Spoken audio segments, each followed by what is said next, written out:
Welcome to this episode of the Soy Checkoff Check-In. I'm AgriTalk host Chip Flory, and welcome back to Lucas Lentsch, CEO of the United Soybean Board. Lucas, here you are, 6 months into the new job as CEO. What have you learned in the first 6 months? You know, Chip, from December all the way through till now, it has been kind of a fever pitch sprint, but I will say time with farmers has been absolutely top of mind. You know, when you think about being CEO, I like to remind folks it isn't about the office. It isn't about me. It really is about being a steward of the farmer's office, though. And there's no better way to learn that than spending time with the board, whether that's in formal business settings or out on their farm. And right now I'm coming up on having finished 44 of 77 farm visits and feeling really good about seeing the farmers. You know, if you've been on one farm, Chip, you've been on one farm.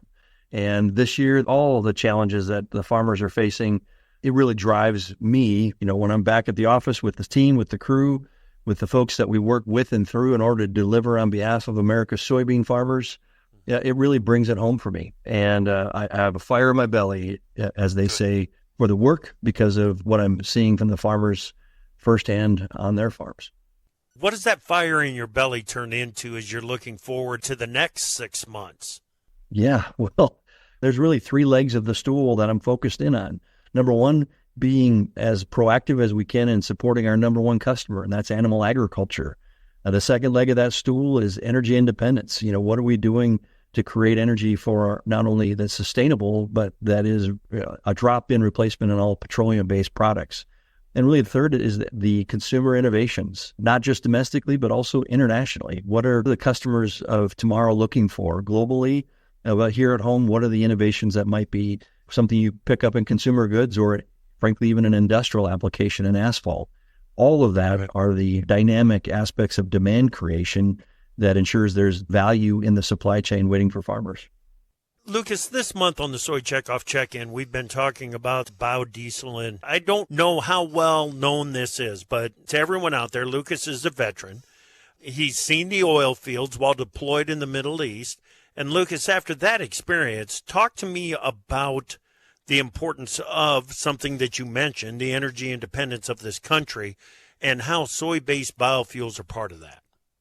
Yeah, you know, there's been a feeling that I've had over the years, and in fact, it was 20 years ago now. In fact, this year, 20 years ago, that I found myself in the Middle East and serving in Iraq. And, you know, as I reflect on that, I just remember those feelings of understanding the energy dependence that we had as a country and still have on foreign oil and foreign energy. And the opportunity that instead of on the oil fields of a foreign country, you know, to really rely on the cornfields and the soybean fields of America. To me, that's a noble pursuit. Not only is it one that's sustainable and you can grow your energy by way of using your agricultural assets in our country, but that energy independence is also national security. And to me, that connectivity is essential. Yep, excellent. Well, the preference for sustainable fuel sources like biodiesel, renewable diesel, and sustainable aviation fuel, it's growing. It's getting bigger all the time. Tell me about soy's availability to be that drop-in replacement for sustainability and how soybean farmers are helping to drive that demand. Yeah, there's really two sides of that coin, and I get to work on one side of it. You know, the policies of our country drive the conversation on what renewable fuels and carbon intensity scores and all of that noise that's in and around driving demand creation. There's policy that actually, whether it's coming out of DC or other states like California, really focusing in on what's needed and how soy fits into that. I would just say on the Checkoff side, I'm focused on the research. What's the research that those policymakers need in order to make well-informed decisions about soy's not only ability to be a drop-in replacement, but a truly sustainable answer in the conversation, and not letting arbitrary policies all of a sudden drive a completely different demand creation that takes us right back into, you know, importing used cooking oil from other countries. It's nonsensical to me. So I want to make sure that whatever we're doing is driving volume and value for America's soybean farmers.